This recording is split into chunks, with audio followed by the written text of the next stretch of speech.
ជំរាបសួរបងប្អូនទាំងអស់គ្នាមកកាន់វីដេអូថ្មីនេះខ្ញុំម្ដងទៀតហើយថ្ងៃនេះខ្ញុំចង់បង្ហាញពីរបៀបធ្វើជ្រក់គល់ខ្ទឹមនេះយើងអាចញ៉ាំជាមួយនឹងគោងៀតកបីងៀតហើយនឹងគុយទាវរឹតតែឆ្ងាញ់ទៀតចំពោះធ្វើជ្រក់ខ្ទឹមនេះខ្ញុំប្រើស្លឹកខ្ទឹមចំនួនកន្លះគីឡូ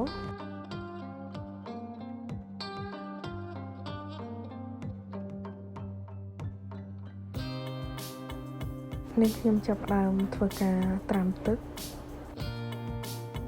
ឲ្យគល់ខ្ទឹមរបស់យើងបានរីកជ្រះដីល្អយើងចាប់ផ្ដើមកាត់រើសដែលគល់ខ្ទឹមហ្នឹងហើយយើងសម្អាតគល់ខ្ទឹមឲ្យបានស្អាតល្អឲ្យអស់ដីនៅស្លឹកខ្ទឹមហ្នឹងបងប្អូនធ្វើការលាងសម្អាតឲ្យច្រើនទឹកល្អព្រោះអីស្លឹកខ្ទឹមសម្បូរដីមែនទែនបងប្អូនអញ្ចឹងហើយយើងធ្វើការលាងសម្អាតសម្រស់ទឹកឲ្យខ្ទឹមនឹងស្រស់ទឹកល្អតពីនេះខ្ញុំធ្វើការសម្រស់ខ្ទឹមនឹងល្អហើយខ្ញុំធ្វើការយកស្លឹកខ្ទឹមនឹងយកមកហាន់ហើយយើងហាន់បែបហ្នឹងហើយបើសិនជាបងប្អូនអត់ចូលចិត្តវែងចឹងទៅបងប្អូនអាចកាត់យកតែអក្សរសទៅបានហើយមិនបាច់ចាំកាត់វែងដូចនេះខ្ញុំទេចំពោះដើមខ្ទឹមបងប្អូនអាចរើសដើមធំជាងនេះខ្ញុំក៏បានដែរយើងហូបទៅយើងឆ្ងាញ់អញ្ចឹងណាឥឡូវខ្ញុំចាប់ផ្ដើមហាលគល់ខ្ទឹមយើងហ្នឹងឲ្យស្រស់ទឹកល្អសិនយើងយកទៅហាលថ្ងៃបន្តមកទៀតនេះខ្ញុំយកទឹកចិត្តមួយកូនចានយកទៅដាំទឹកឲ្យពុះចំពោះស្ករនេះខ្ញុំប្រើចំនួន2វែកកន្លះទូចណា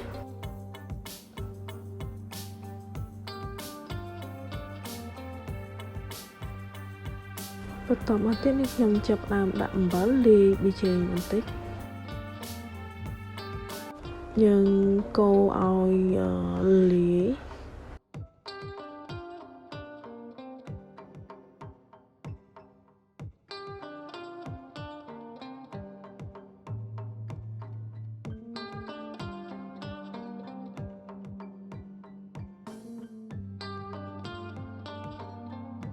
ទឹកស្ករក៏ដូចជាអំបិលដែលយើងកូរមុននឹងរលាយសពអស់ហើយចាប់ផ្ដើម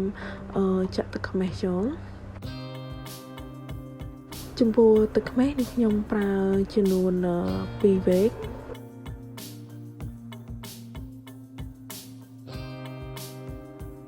គល់ខ្ទឹមហ្នឹងនឹងខ្ញុំបានហាលមុននឹងបន្តិចចាប់ផ្ដើមស្ងួតល្អហើយស្រស់ទឹកល្អហើយ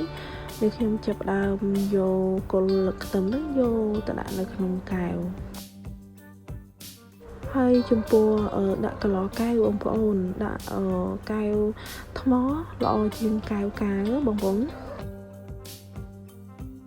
យើងរៀបដាក់នៅក្នុងកែវឲ្យអស់ទៅយើងយកគល់ខ្ទឹមដែលយើងរៀបចំដាក់នៅក្នុងកែវហ្នឹងយើងយកទឹកដែលដាំពុះហ្នឹងបងប្អូនយើងមិនបាច់ចាំដាក់ពេលពុះភ្លាមហ្នឹងទេធ្វើឲ្យគល់ខ្ទឹមយើងវារៀងល្វីចឹងបងប្អូនអាចទុកឲ្យរៀងត្រជាក់សិនចាំយើងយកមកចាក់នៅក្នុងកែវឥឡូវគល់ខ្ទឹមនេះខ្ញុំបានរៀបចូលកែវពេញល្អហើយ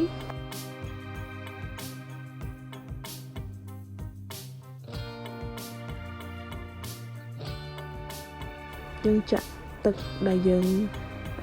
កូរមុនហ្នឹងយកទៅចាក់បងប្អូនធ្វើឲ្យគល់ខ្ទឹមរបស់យើងឆ្ងាញ់ហើយស្រួយទៀតហើយនេះខ្ញុំធ្វើការមួគោរព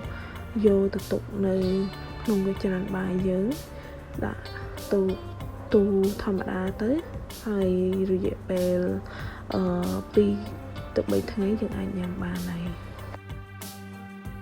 ដោយសារយើងប្រើទឹកខ្មេះអញ្ចឹងយើងមិនចាំយូរទេបើសិនជាយើងធ្វើ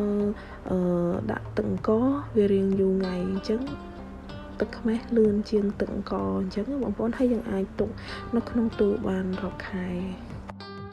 ចំពោះជ្រក់ខ្ទឹមយើងអាចញ៉ាំជាមួយនឹងគោងៀតសាច់គោងៀតត្រីឆ្អើរជាពិសេសទៅយើងញ៉ាំជាមួយនឹងគុយទាវឆ្ងាញ់មែនទែនបងប្អូន